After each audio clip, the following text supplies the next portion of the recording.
Hi, everyone. Welcome to the national kickoff of Lights On After School, the nation's celebration of after-school programs. It's especially important to celebrate after school this year. Programs rose to the moment to support youth and families during the pandemic.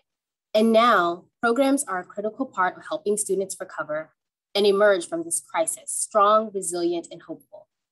This event is one of several thousand taking place from coast to coast to recognize after-school programs. There are even landmarks lighting up in support of after school, from the Empire State Building in New York City to the world's only Corn Palace in South Dakota. We're thankful for all the after school programs out there and for all our partners, new and old, large and small, helping us celebrate after school. We're so pleased you're joining us for this special event held in partnership with Good Docs and the support of our media partner, WHUT. Before we get started, a few housekeeping notes. This webinar is being recorded. To interact with presenters and other participants, make sure that your chat setting is set to everyone. Go ahead and let us know who you are and where you're from. And now, allow me to introduce Dr. Ronaldo Llano, our moderator for the evening. Dr. Llano has served for more than 10 years in the After School Alliance Board of Directors and is the Director of Global Customer Care at Big C. Dr. Llano credits his after-school program with putting him on a path to success as a young man. Welcome, Dr. Llano. Thank you, Tiara, for that introduction, and happy Lights On After School. I'm so pleased to be here today to share the amazing story of River City Drum Corps. The River City Drum Corps After School program was created to connect youth of West Louisville to arts and culture. In the program, youth learn African-American drumming and drumline, develop important life skills, and build connections with the cultural traditions of their African ancestors. Brought to America through the transatlantic slave trade, the tradition of the drumline originates from the continent of Africa and has been transformed into the phenom that we see today. Drumlines have become synonymous with African-American marching bands that are prominently featured on the campuses of historically Black colleges and universities. The documentary River City Drumbeat tells the story of this incredible after-school program. It's a powerful story of music, love, and legacies. Today, we are honored to have 3 members of the River City Drum Corps here with us today to talk about their journeys and the program's impact. First, we have Albert Schumic, the Executive Director of River City Drum Corps. In addition, he's not only an artist, but also an alum of the program. As the newly appointed Executive Director, Albert is devoted to using music and arts education to transform behavior, scholastic achievement, leadership, and cultural awareness of its young participants. Next, we have Jamie Keith, who is the mother of percussionist Imani Keith, one of the stars of the River City Drumbeat documentary. Jamie has a world of experience in youth development and service, from managing a model teen work readiness program to running several after-school youth education programs herself. Ms. Keith also has been a faithful servant to the Drum Corps during her daughter's tenure and now serves as band booster president for Simmons College of Kentucky Marching Falcons, where Imani is section leader for the drumline. And finally, Emily Carey, a 16-year-old junior in high school. Emily is also a star of the documentary and a current drummer in the River City Drum Corps. Thank you all so much for joining us today. We're going to show clips of the film and then discuss them with our guest.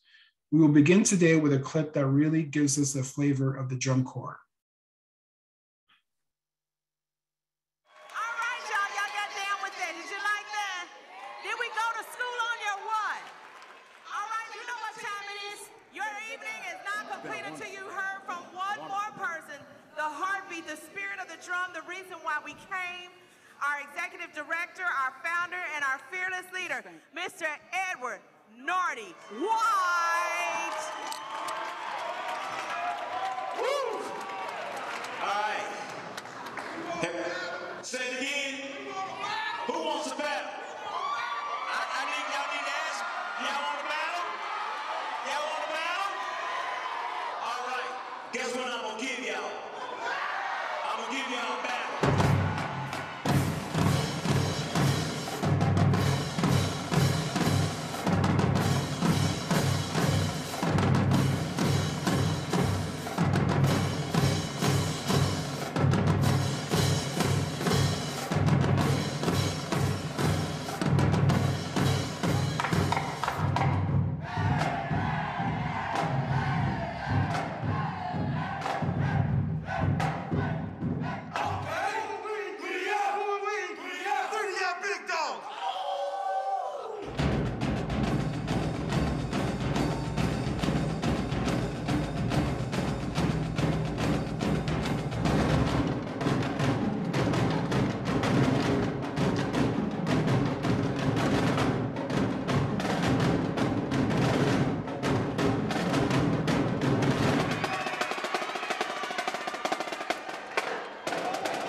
excited to see all the growth with all the drum lines showcase their talents and with the love and shaking hands, and that's what it's all about.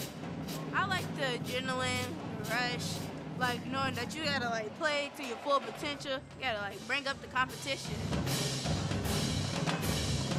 Oh, the battle. I would say we won.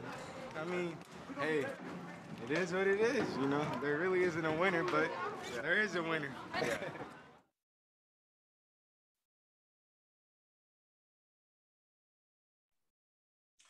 In the clip we just saw, one of the drummers says, "You gotta play to your full potential." I have the sense that she may mean more than playing drums to her full potential. Jamie, this question's for you and Albert. How does participating in River City Drumline impact youth? There's a whole lot that it does for being in something like River City Drum Corps. We were there for quite a few years, so the experience has just been so vast. But programming like this introduces children to an opportunity to see themselves and be with people like me, which is an extremely positive way to feed into their self-esteem. And with self-love, then you're freer to give love, which I think is so important today in the world.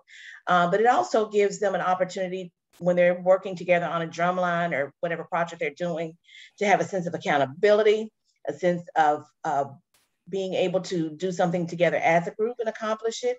It gives them order. And one of the things that is, and I don't want to steal Albert's thunder, I'm just going to say the word patience. To be on that drum line. But more importantly, it also gives them an opportunity to do something that has an African Edenic root to it or Afrocentric flair. Because, we spend our time here in the Americas focused on the majority way that we do things, the norm for Americans as a whole. And so many other cultures celebrate themselves with all sorts of things, but we're always last in the race to do that, especially when it comes to something that's not a holiday, but a way of life. And instead of waiting for Kwanzaa by itself, we instill these types of practicalities and thinking in them all year long. Albert? For me, I think being involved in the drumline or any of our programming for that matter for our students gives them a sense of identity and a place to call home. The students that you just saw on that clip are like the most advanced students within our group. So these are kids who have come through the ranks, who have had one drum and learned how to play that drum effectively. They've mastered all of the skills that it takes for them to move up into the drum line. So at this point, they get to be in a position of leadership and a place where they get to start to set the examples for the students who come up under them. You got to see kids who are as little as 8, 9 years old on that drum line, and then some who were graduating, getting ready to go off to college. So for us, it shows the lineage of what it does when we feed into the youth so that they can become leaders within the program, and the students have an opportunity to see themselves as leaders and want to grow into those leadership positions. And when kids come together to create music, Jamie spoke about focus. Like, it shows how each individual part comes together to make the whole sound. And I think our students learn that they play a part in, society, in their families, in their communities, as students and as, children. They find ways to contribute to the bigger picture. And I think that's what being in the drum corps does for our students. Thank you. I do want to hear from Emily, what she has to say on this, because I love, the young people, they're the voice for us. But before we hear from Emily, I want to set this and introduce, I want you guys to see this clip to introduce Emily and her involvement with the drum corps. So.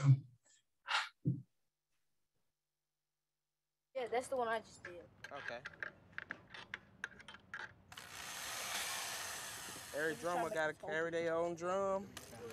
So if you got to carry your own drum, you got to make it.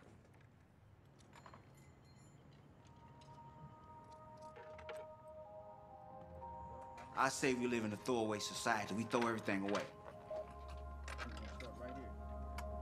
Society sees our children as not good at that moment because we got to put so much stuff into them, so we just throw them away. I used to be able to just reach down and grab one like it ain't nothing. Okay? As we started this process, everything was scrap.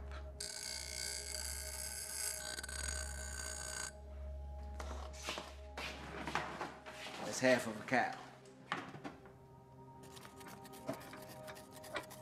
And so what we do is we let children make something productive. So they take the drums and they design them and they get them nice and beautiful. And then they're able to take their creative spirits that now they found out that, hey, I am something. I am worth something. Please and thank you. All right, now Emily, I need you to pull. Just wait a minute, let me get it started first. Move your hand.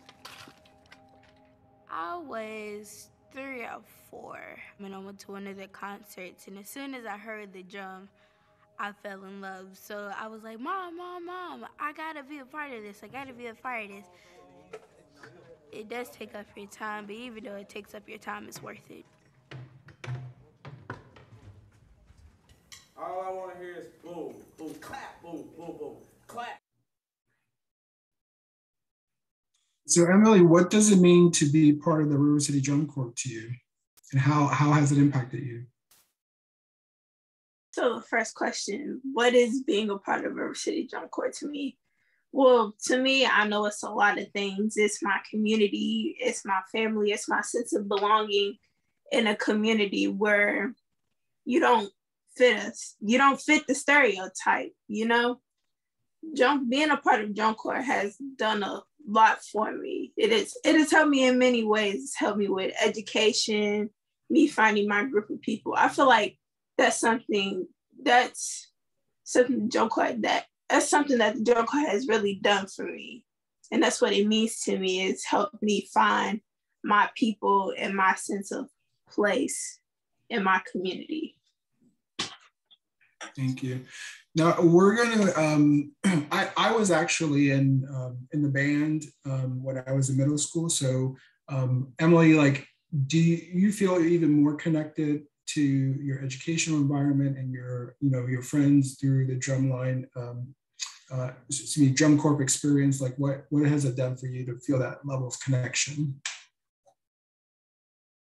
I can say my level of connection in Drum Corps, as far as friends, then to school, I don't even call them friends. They're literally like my brothers and sisters because we've always spent time with each other. It's like I said in the clip, it takes up your time, but it's worth it. You know, your time is everything.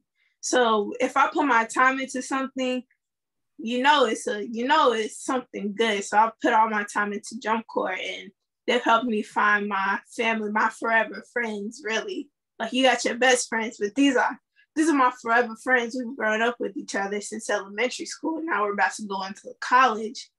Like, people say, oh, my roommate is my best friend. No, my people at Drum Corps, they're my forever friends. So, yeah. I love that, forever friends. Now we're gonna show another clip that tells a story of Mr. White, one of the founders of River City Drum Corps.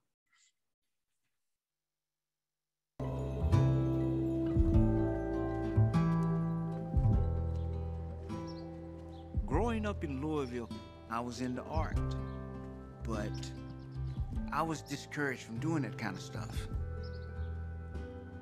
It just wasn't something that, as a child, that I was told that black males did.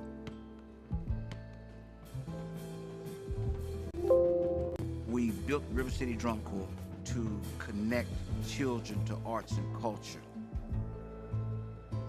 Our culture is going to be our savior. If we tap back into their culture, you'll find out that's where the power is at. We teach African drumming and drumline, but basically what we're talking about in the Drum Corps is life skills. And here we are, 27 years later.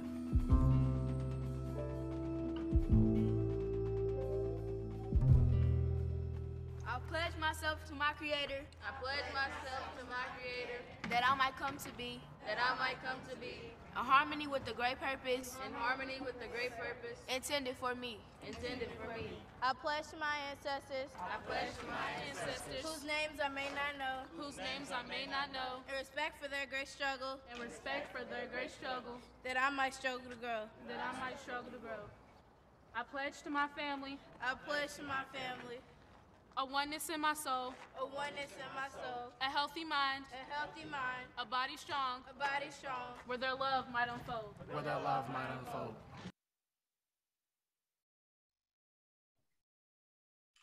In the film, Mr. White says that he started River City to bring art and culture to kids, and that youth gain power through their connection, through their connecting to their culture. I know I attended an after-school program in New York that was very much focused on the Hispanic experience and developing Hispanic youth leadership. So I know that power of cultural programming. We know that providing culturally responsive programming has been identified as a core element of quality after-school programs. Albert, tell me and talk to us more about why this is so important from your perspective.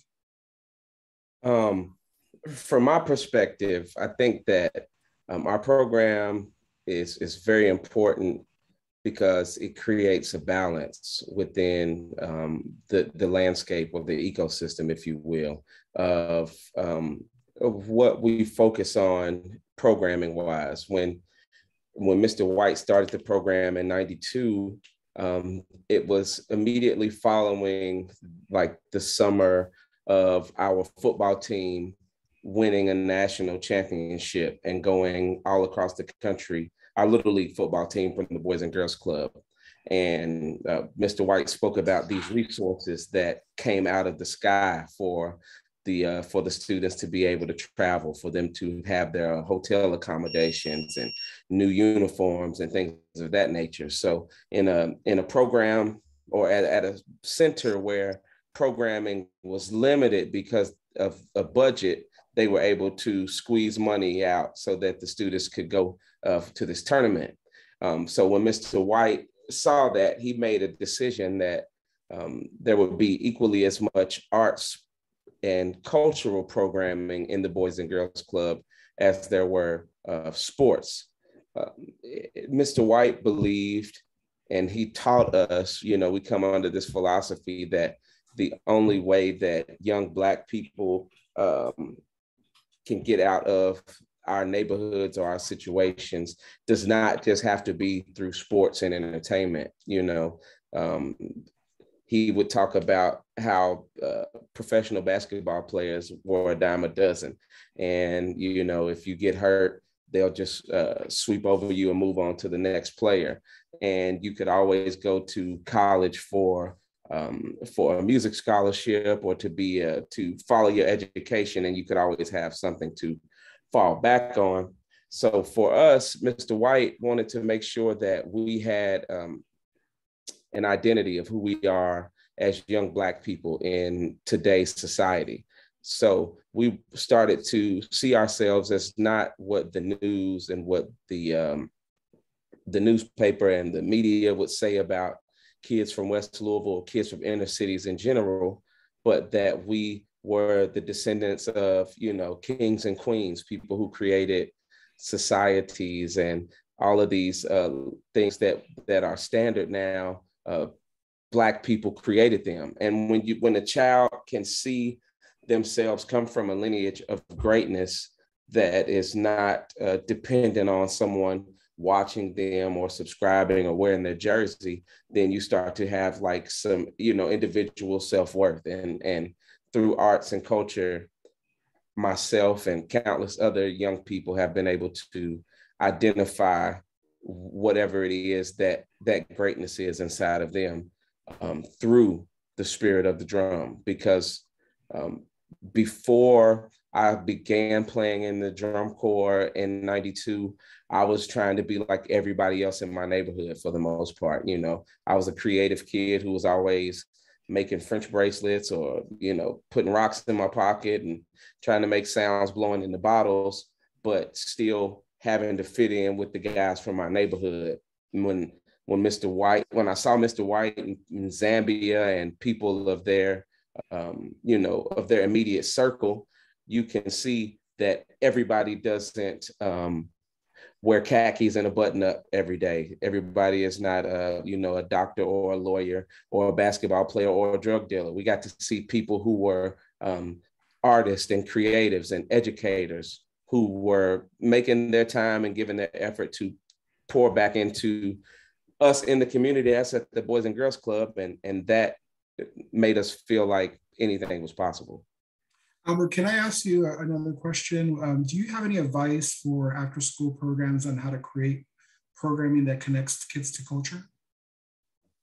I think any advice that I would give for after-school programs that are trying to connect their students to culture, if there is not a person who is connected to culture as the head of the program, then you have to find people who are qualified and bring them to share their knowledge of culture.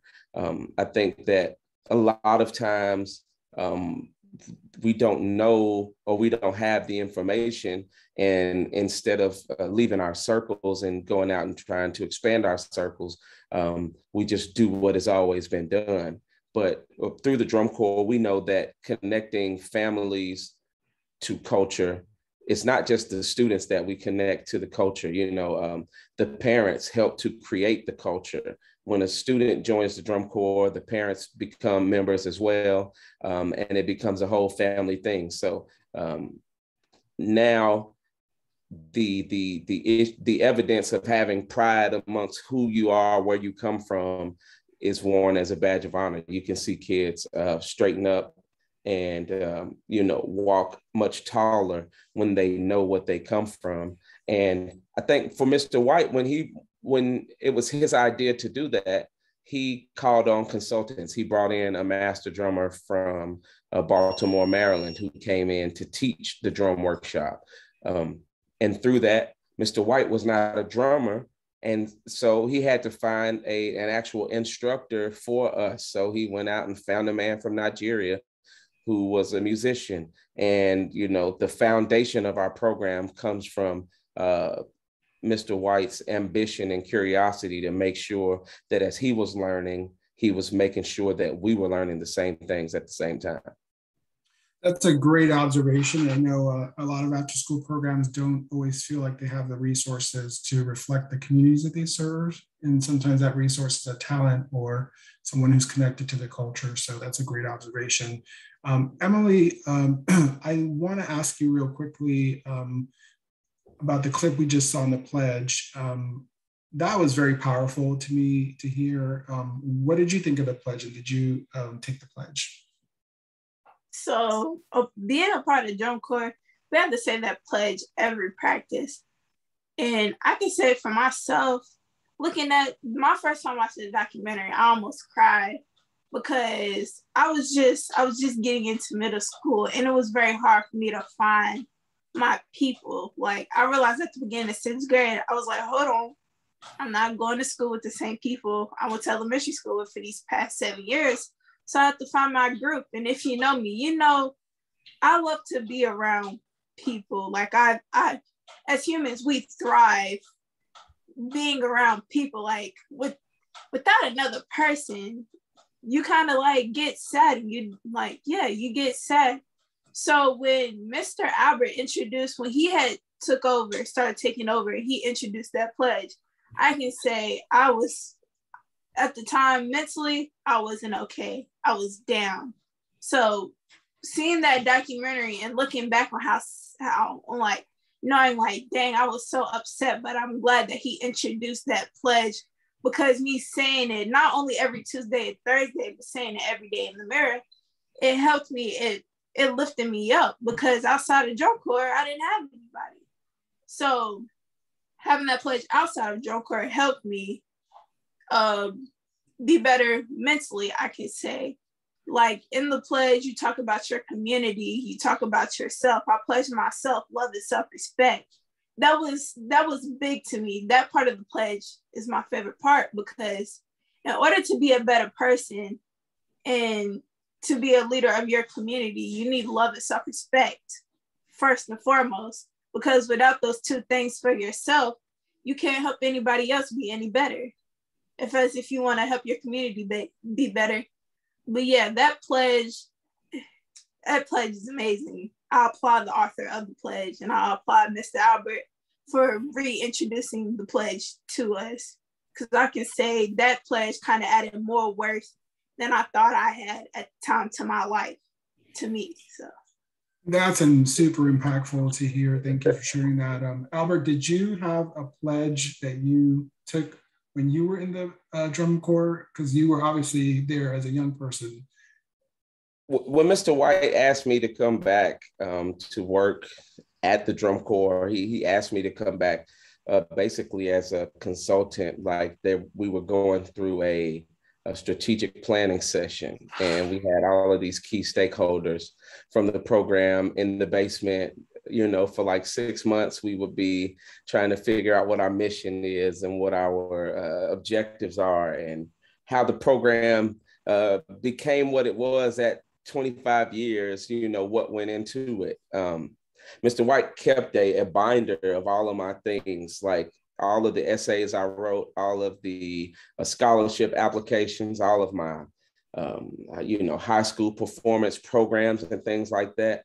So looking into that folder just reminded me of all those things that we used to say in the unity circle, is what we called it at the Boys and Girls Club. So at the Boys and Girls Club, we were a minority. It was just 5 of us who were doing the drum corps program in the midst of, about 300 kids at the Boys and Girls Club. There was also an African dance group. We had the arts and crafts room, but every morning we would read that pledge in a circle. And that pledge was written by Dr. Umar Williams, who was a youth servant in the community. So sometimes when you recite things over and over and over and over again for years, I mean, it didn't click in my head that was what was like the light in the tunnel, or what was guiding me for so long, until I got to go back and look at that paper. For Emily, she can see the film and see it presented in her face, so she knows. So now these kids have the information of like how valuable it is of what they're getting. For me, we were like a trial run. Everything was, this is what I think y'all need. Do this, listen to me, and you'll be all right. That's what Mr. White pretty much said. And it gave me a roadmap. It gave me an identity, just like Emily says. The 5 guys that I started the program with are my friends to this day. I mean, 30 years later, we can all come in the room, pick up some drumsticks, and play music just as if we were together last week. And these are things that we created 30 years ago. So, the spirit of the drum is something that really moves through us. But along with that spirit, these principles help us to, develop our individual philosophies, I think when Emily goes to college, she'll be able to look back, and if she ever wants to join a sorority or become a student leader, she has been given all the training already to excel at that. I know because I did it. My sister did it. Jalen Level just did it. We got Kobe as one of the students in the video. He did it. So it's tried and true that the resuscitation of these principles just become ingrained in you. And I thought that was important for the kids to grasp onto. That's awesome. Thank you for your thoughtfulness in that area. I know the power of these pledges and even rituals that after school programs have for kids. It's super meaningful. And so we're going to turn now to a clip of Jamie and her perspectives as a parent. I'm really close to my mom. She's taught me a lot, as well as my father. They got a divorce a couple years ago. Okay, so watch it. It's been kind of rough, but I'm not letting it get the best of me or anything like that. When your kid joins drum corps, you join drum corps, and there's no getting around it. So let's see how this concoction changed. I grew up probably on the end of that concept where everybody is your mother. Even if my mom wasn't home, I still had somebody looking, and it didn't look like they were looking until I did something I shouldn't do. And then they'd be the first one to run out the door. I'm gonna tell your mama when she gets home, you knew better than going to such and such and going down that far the street and blah, blah, blah. So that same kind of feeling is what I wanted Imani to have. Look at this one. Even with both parents, you still need a support network. You got to have one because you can't watch your baby all the time.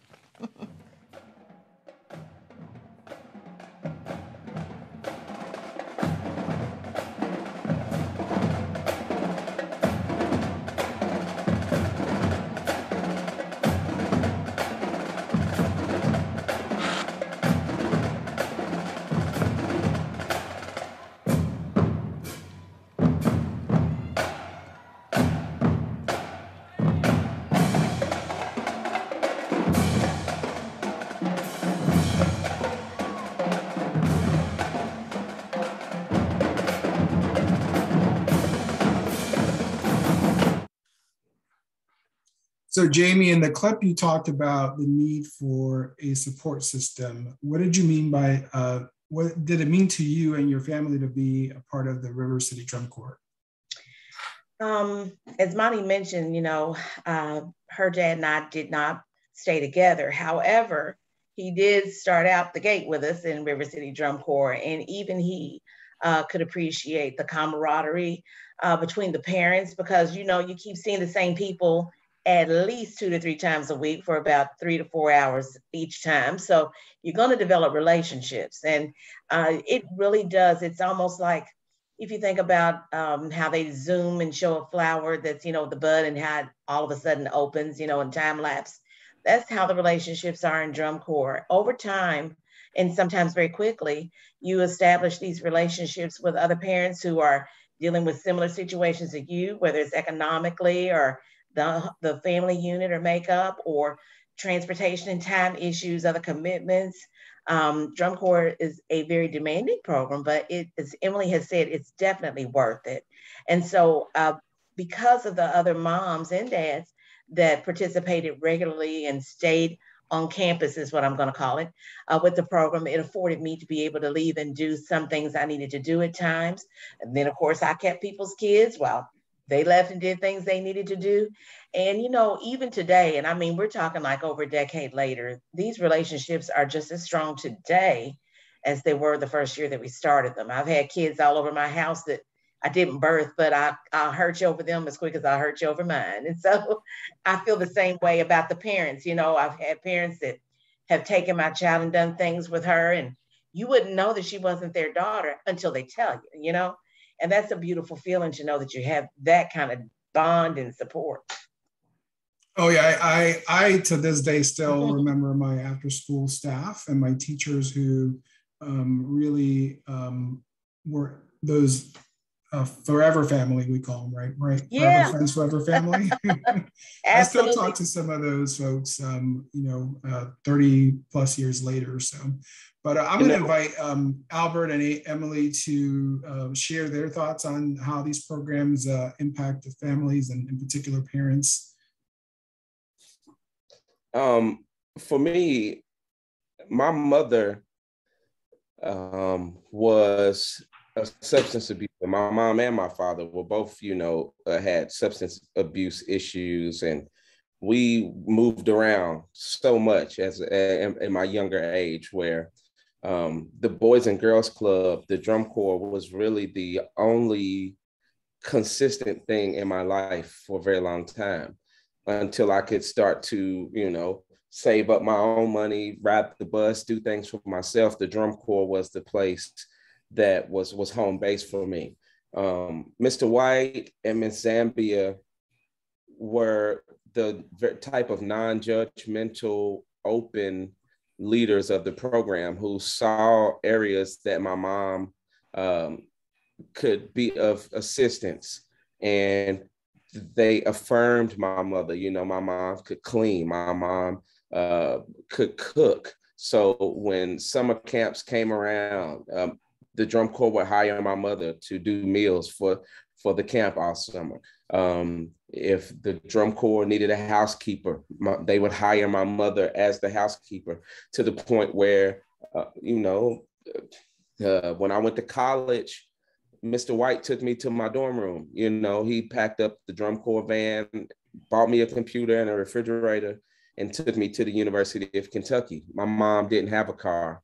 My father was proud, but his substance abuse issues could not allow him to be active. That just wasn't where he was in his life at that time. So for me, the drum corps is my family. Being with Mr. White, he not only my mentor, but a father figure, and his family became my family. So his brothers and sisters, I call my aunts. His nieces and nephews, I call my cousins. His son is my brother.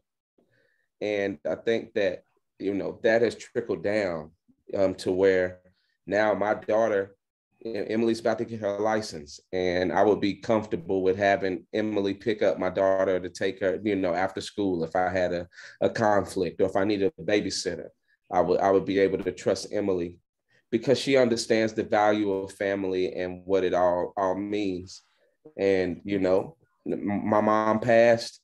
People like Miss Nikki or Miss Jamie or Janae or a lot of the parents from the drum corps came, not only to check on me, but to come and hug me, just to sit on the porch with me, just to talk, to keep that, maternal element in my life. So, it is a forever family thing. And honestly and truly, like, I do this work because I know that I was the kid who needed it the most, and they gave me everything that I needed. And I know that if I don't do it for one of these kids that needs somebody to go all the way to the end of the world for them, for whatever it's worth, if I'm not there to do it, we're going to lose that one kid. And that's, really what makes the family element so important. Emily, do you want to add anything? Yeah. So back what Miss Nikki said in that clip, if you go do that, I'm gonna tell your mama. It's exactly like that in drum corps. It is so crazy. It is literally like that in drum corps. It's like, no matter what, your parents are gonna find out. You might not think you got caught, but your parents are gonna find out. It is like a family unit. It's like, yeah, my dad, Mr. Cat, everybody got his phone number. Like, everybody, even the students. So like, sometimes we be chilling at home and my dad getting a call for somebody, and I was like, well, dang, what does Jalen Branch want? Why is he calling? Like, it literally is a family unit. We all, like, our parents, we share parents, basically. It's crazy. We share parents. I hope they're telling them about all the good stuff too. Yes, yeah, we also celebrate our accomplishments with each other. So like, some of us, me and Chandler, we passed our permit test same day and everything. And we celebrated together because that's something that we actually prepared for. So it is a huge family unit. We all have each other's, we all kind of have each other's back with everything. And I know without a doubt, I already know Miss Jamie, she done came at somebody's throat before at a performance over one of us. Even when we were at Nulu, I know Mr. JR, he was trying to go war for us because we was in the van and this intoxicated person tried to get in and take us. We was like, no. So yeah, it is a family unit. They are protective over us. We're like, they're kids. They're there for us, most definitely. But yeah, it is a family unit. I know the pandemic upended so many aspects of our lives, from work to school to after school. We know many after school programs had to innovate, from offering virtual programming and instituting new health protocols to helping families with access to food, to support kids and parents during remote learning. Albert, has the drum corps been able to stay connected to the youth during the pandemic? And how are you guys operating now? When the pandemic initially hit, You know, just like everyone across the country, we were staggered for a moment, just with finding out the best way to do our programming. What worked best for us over the pandemic was to lean on the cultural educational aspects of our program and the leadership development aspects of our program, because it's difficult to perform music over Zoom with the audio visual lag that happens. So we had our staff create lessons that students could practice with through video links. And then they worked on rudiments. We would break songs down. But the best part about the pandemic for us was creating new opportunities to do the things that we did during culture class, which was we started a lecture series called the Masterclass series. We had musicians and educators, artists and activists come and talk to our students about their line of work, what culture means in their line of work, so that our kids can see elements of success and different routes to actually make a difference in the community. We did arts and crafts projects. We equipped every family with a basket with construction paper and scissors and glue and markers and crayons and all the things that a kid would need to remain creative during a time when they'd be looking at a screen every day. We made masks, we made drum pads, practice pads.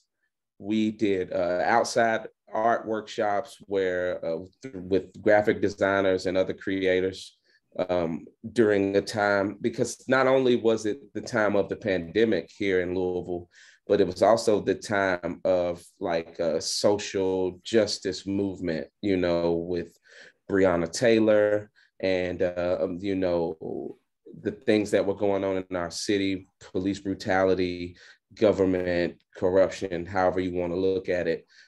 We gave our students an outlet to be able to express themselves about how they were feeling about things that were happening during that time without being in the danger of the protest and in the city, having to dodge the rubber bullets or the tear gas. So we definitely created a safe space for our families, and our students thrived. You know, some students developed a more sense of ownership to the program during the pandemic because they realize what it's like if they're not able to do it. So they want to do it to the fullest of their capabilities when that time came. So now we're back in session, and we are wearing masks and rehearsing as distanced as we can. As the federal guidelines have been somewhat relaxed, we have somewhat relaxed our guidelines as well, and our students are meeting, being masked, and we're following the protocols that the schools are following. Awesome. I'm going to turn now to hear a little bit more about Imani, Jamie's daughter.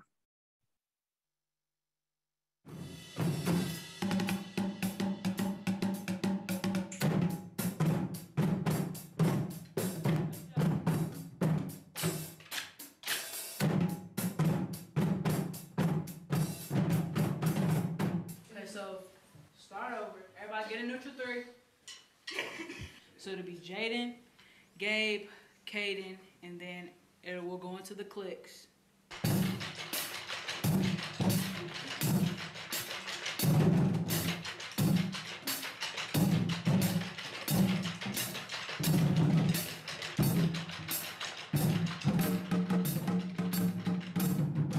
right, great job. Put up. Thank you all. Imani, I remember when she was born, and now Imani's getting ready to graduate from high school. You know, it went like that. When I first came to River City Drum Corps, I was having trouble finding myself. My 6th grade year was kind of weird. It was rocky. It was unstable. I was in the principal's office all the time. Mr. White always instilled in me leadership. Who are you going to be? You need to step up.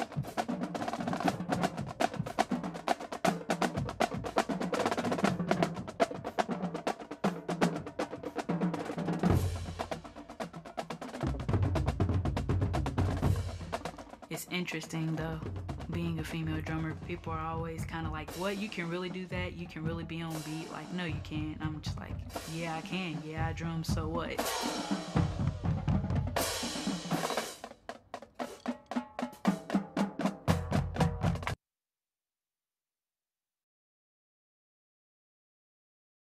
You're muted, Ronaldo. Thank you for that, Albert. In the clip we just saw, Imani shares how being in the program and being mentored by Mr. White made a difference in her life. In the full film, we learn how Ms. Zambia and Mr. White shaped your path, Albert, from joining the program to moving to now running it. How do you feel now as a person being that mentor and role model for other young people? How do I feel? I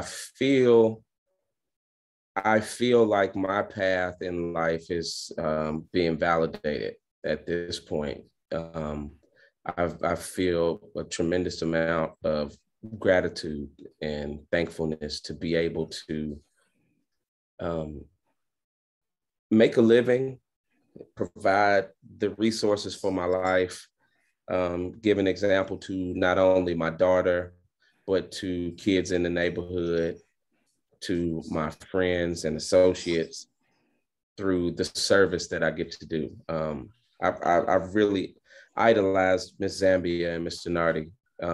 They were some of the brightest spots in my dark life, or in the darkness that was in my life. They helped me to see myself for who I am, and I get to see my work rub off on students every day. The kids that I work with, as they become better leaders, as they start to embrace their individuality and their creativity, their entrepreneurship and their, just whatever it is they're into, to see them be able to walk into those things really lets me know that the work I do is getting a good return. To go into elementary school and work with kids, and then to see kids become middle school, high school, and eventually graduate. I know that the work that was done for me is necessary. And if I don't do it, the chain becomes broken. And, I don't want to contribute to the lack of progress. I don't feel that I'm supposed to be on a podium giving speeches or lobbying or writing letters. I'm able to live my creative life and give what has been given to me to give back. And I think that that is a tremendous gift that not everybody has the opportunity to do, or not everybody makes the choice to do. We all have the opportunity, as you hear Zambia in the film talking about giving your time. Everybody has the opportunity to give their time on a daily basis. I try to give mine every day. If I see a kid a young person who's not smiling as big as they normally do, or whose body language is saying that something's wrong, I'm gonna go the extra mile to make sure that I understand what they're going through, because someone did it for me. So I think that that's what I feel the most. I feel gratitude. I feel the responsibility, but the responsibility is not heavy because I feel obligated to do it. I know that I'm in the right place doing this work. That's awesome. Emily, do you have a role model or someone that has helped you? Yes, I have many. So at the start of my drum corps, I can say that I looked up to Amanda. Amanda is an alumni. Wherever Amanda was, I was. And the same thing for Brian. Wherever Brian was, I was. It was like I was always up under them because I was like the quiet kid. I sat back and watched. It was like at 3 or 4. I sat back and watched my older peers. I was like, okay, well, I need to be up there. So wherever they were, I was behind them every time we were drum corps. And as they graduated, it turned into Imani and Jalen.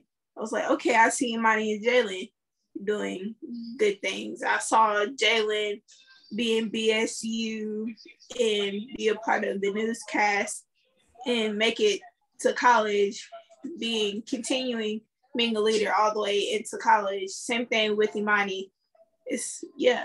Same thing with Imani, seeing how she was. I can say at first, Imani, she was very intimidating to me because she wanted to gain our respect first. She didn't take no disrespect from us whatsoever.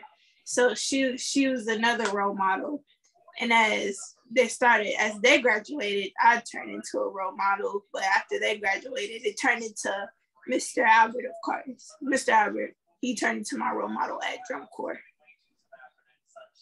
Awesome, thank you. So we're getting to the near end here, so I'm going to remind everyone watching to place any questions in the chat. And so before we get to the questions we have so far, or any more that come in, final question for our panelists today. So I'm going to read a statement here. Most kids in the US don't have access to an after-school program like River City Drum Corps.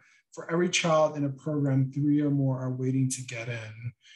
When you hear that, what's your reaction to that, and what do you think makes a difference if more young people did have an after-school program like River City? You know, when I hear that, it hurts my feelings. It makes me sad. I'm dealing with it now. My daughter, even with COVID now, there are not enough employees for the after-school program that is at my daughter's school. So she doesn't have a place to go. For me, my mom went out and sought this program. So I think that it's necessary, first and foremost, for the powers that be, the people with the resources and the connections to do their part so that after school programs such as the Drum Corps can pay the people that work for the program and continue to provide the services for the students that need them.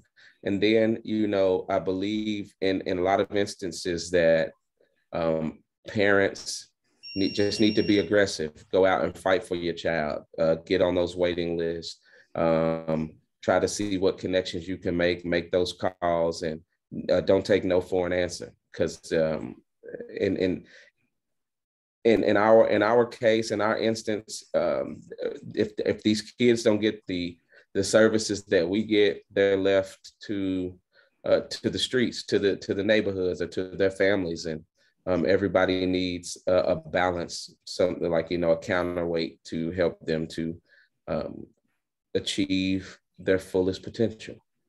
Jamie, Emily, do you guys have any reaction or thoughts on that question? I wanted to piggyback off the point Albert made. I didn't know if he was going to say something along those lines or not, but I would reiterate, having done a lot of youth programming, don't be afraid if you are the one that starts that program. You know, if you cannot find a program that exists either within your immediate community, or be willing to step out the box a little bit from your neighborhood and find something that will engage your child. Do not try to make your child do what you did unless you see they have an affinity for it too. But if you allow your child to share with you what they would like, or what you notice in them that makes them spark, find something appropriate that matches that. And, you know, it's not as difficult as people may think from a grassroots perspective to start programming. You know, it's kind of like the game, what is that, Field of Dreams? If you build it, they will come. So, you know, you may start in your church, you may start something in your child's school, you may even start it on your block. Believe me, if you start, they'll come. So just keep that in mind, to look to do what is right, and the resources will follow you. As Mr. White said, you know, it comes out of the sky. Emily, God's will, he'll fit the bill. Yes. Emily, do you want to add anything before we go to Q&A? Yes, so hearing that, it upsets me, but I'm not surprised, because there, like Mr. I was saying, there seems to be more funding for sports than it is for arts. And that's the reason why I'm not surprised that we don't have plenty of after-school programs and why there aren't enough employees. I feel like in our society, we give the money to the things that we think. I feel like the money gets it's given to things that are popular at the time. I could say I kind of remember a point in time in Louisville where there were art programs everywhere. And then after that, they kind of died down because funding was gone. There wasn't any more funding. Like around the time Drumline was popular, there were a lot of drum lines and a lot of musical programs. And then after that sad was done and over with, it went back into sports. That's kind of why I'm not surprised. And then for nonprofit organizations, it's kind of hard to advertise what you have, like what you can offer to the community. Because most times people, I don't know, I feel like in the Black community, we're pushed into sports. We're not pushed into art enough. There are many kids out there with potential, but like Miss Jamie said, parents are pushing them into programs that they don't have a love for. So I think that's kind of what the problem is. I think that's why we don't have enough after school programs. People don't see the value in art, in education. I feel like it's all about sports. I feel like that's all people see value in. So I think we can say that Emily gave us the perfect ending, and we are out of time. So we're going to end on her powerful words. Thank you so much for joining us this evening. This event is just one of thousands taking place this week to celebrate after-school programs. We invite you to join in the celebration. Visit afterschoolalliance.org to learn more and check out what's happening.